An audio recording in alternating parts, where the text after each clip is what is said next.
Et je vais vous raconter une anecdote que j'ai entendue d'un savant lors d'une conférence en Algérie. Un homme parmi les gens de la masse, les tablirs lui ont dit « Ukhruj ma'ana, sors avec nous ». Il leur dit « Pourquoi faire ?» Ils lui dirent « Pour faire la da'wa ». Il leur dit « Comment pour faire la da'wa? Je connais rien moi ».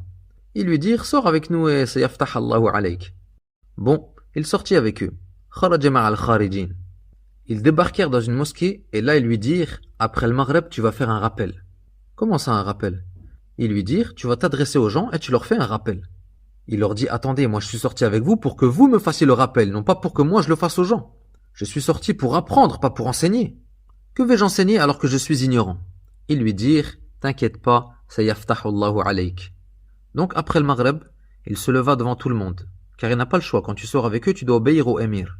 Il se mit donc debout devant tous les fidèles et il chercha quoi dire, mais en vain. Il trouva rien à dire. Pas de science, mesquine. Et qu'est-ce qui s'est passé? Eh bien, cette situation de gêne a commencé à le faire pleurer. Il s'est mis à pleurer devant les gens de cette moussiba dans laquelle il s'est retrouvé. Et lorsqu'il se mit à pleurer, les gens se mirent à pleurer avec lui. Imagine-toi la scène. Et par la suite, les tablirs lui dirent, tu vois, tu as fait ce qu'est incapable de faire le plus savant des savants, ni le plus éloquent des orateurs. Tu as fait pleurer les gens. Allah al-Musta'an. Un jahil, que son jahl a fait pleurer, et les gens devant lui, juhal, ils suivent bêtement dans tout, même dans les pleurs. Donc parmi les conditions de la da'wa, la science de ce à quoi on appelle.